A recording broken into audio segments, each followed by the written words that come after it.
Hello students, I am Lakshmi Mari. I am taking 4th standard Hindi subject. तो बच्चों, आज हम सीखने जा रहे हैं पाठ क्रमांक 9 बलिदान। बलिदान मीन्स सैक्रिफाइस। बलिदान का अंग्रेजी में मतलब है सैक्रिफाइस। यह उस समय की बात है जिन दिनों भारत में अंग्रेज़ों का शासन था। भारत के सपूत देश को स्वतंत्र कराने का प्रयत्न कर रहे थे। उड़ीसा के एक गांव में हरि रावत नाम का एक नाविक रहता था। वह गांव के लोगों को अपनी नाव से नदी पार कराने का काम करता था। 10 अक्टूबर 1948 की घटना है। हरि रावत दिन भर यात्रियों की बाट जोहता रहा। कोई यात्री नहीं आया। तभी उसका 13 वर्षीय पुत्र बाजी रावत वहां आया और बोला, पिताजी घर चलिए, आज अभी तक आपने भोजन नहीं किया है, माँ बुला रही है, चलिए। यह उस समय की बात है जिन दिनों भारत में अंग्रेज़ों का शासन था। हमें भी स्वतंत्रता नहीं मिली थी, तब अंग्रेज़ों का शासन था। हमारे भारत पर अंग्रेज़ों का शासन था। भारत के सपूत देश को स्वतंत्र कराने का प्रयत्न कर रहे थे।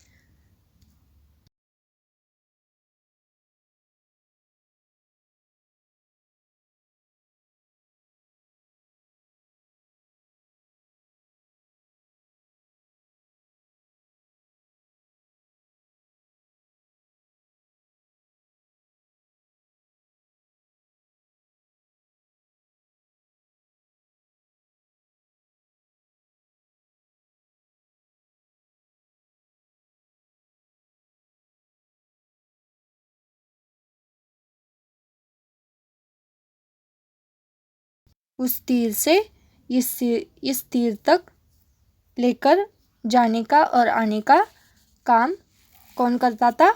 हरि रावत। 10 अक्टूबर 1948 की घटना है। हरि रावत दिन भर यात्रियों की बाट जोहता रहा। हरि रावत क्या करता था? दिन भर यात्रियों की बाट देखता रहता था। कोई यात्री नहीं आया। तभी उसका 13 वर्षीय पुत्र, किसका? हरि रावत का 13 वर्षीय पुत्र मतलब उनका बेटा बाजी रावत वहां आया और बोला, पिताजी घर चलिए, आज अभी तक आपने भोजन नहीं किया है, माँ बुला रही है।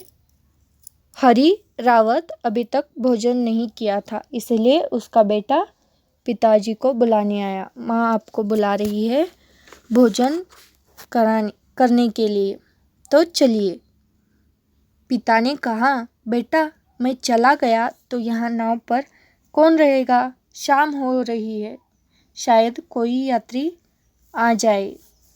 मैं हूँ ना, मैं देख लूँगा, बाजी रावत ने जवाब दिया। यह सुनकर हरि रावत को बड़ी खुशी हुई।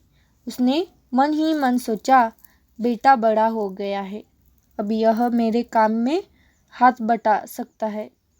वह अपने बेटे को नाव सौंपकर घर चला गया। पिता ने बेटे को कहा, बेटा मैं चला गया तो यहाँ नाव पर कौन रहेगा? शाम हो रही है, शायद कोई यात्री आ जाए। शाम हो रही थी और उस समय कोई यात्री आ जाए, यह चिंता पिता के मन में थी। इसलिए मैं चला गया तो यहाँ नाव पर कौन रहेगा, ऐसा उसने अपने बेटे से कहा। तो बेटे ने कहा, मैं हूँ ना, मैं देख लूँगा, ऐसा बाजी रावत ने जवाब दिया।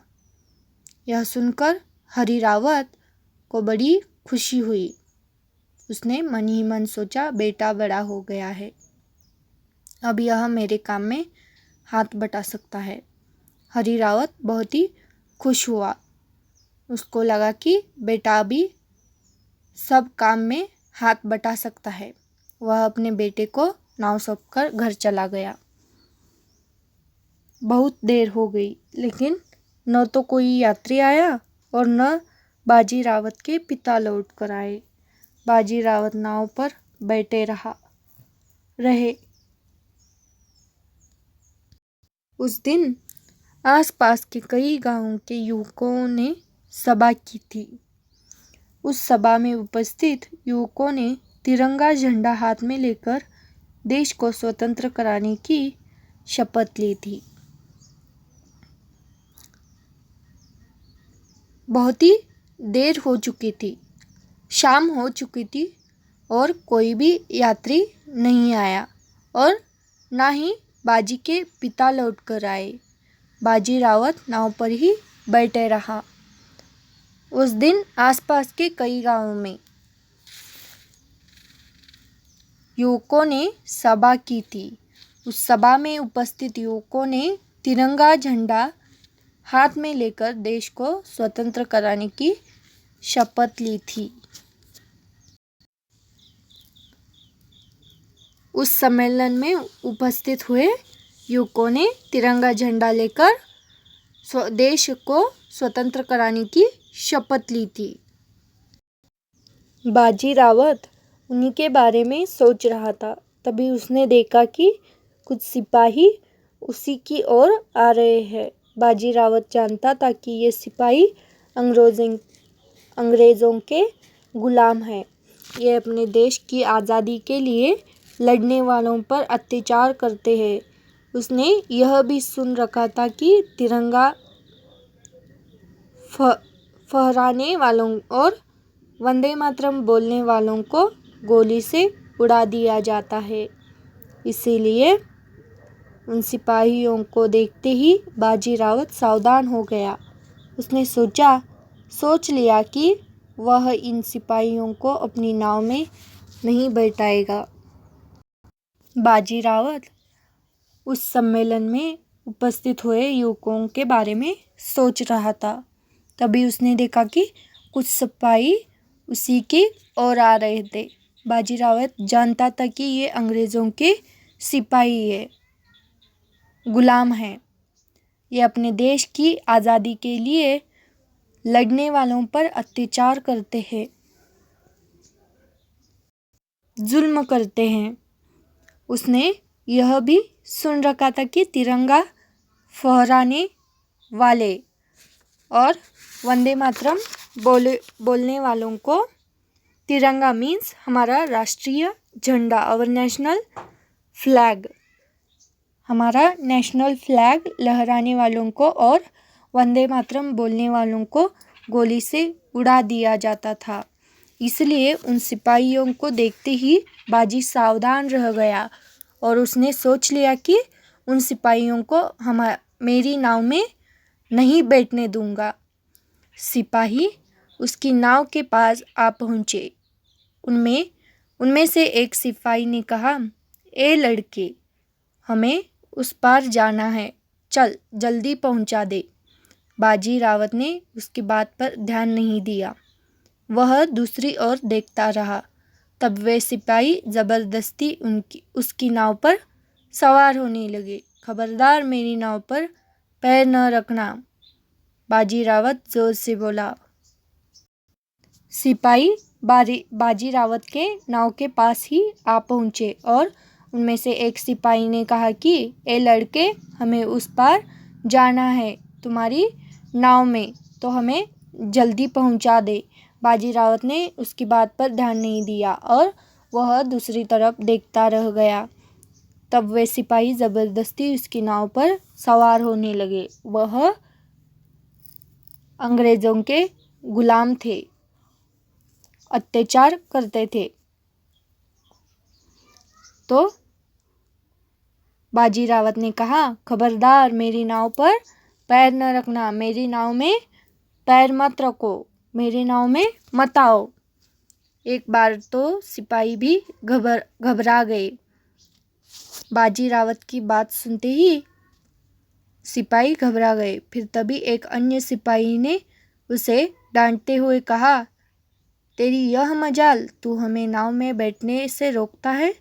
चल, सीधी तरह से ले चल, नहीं तो।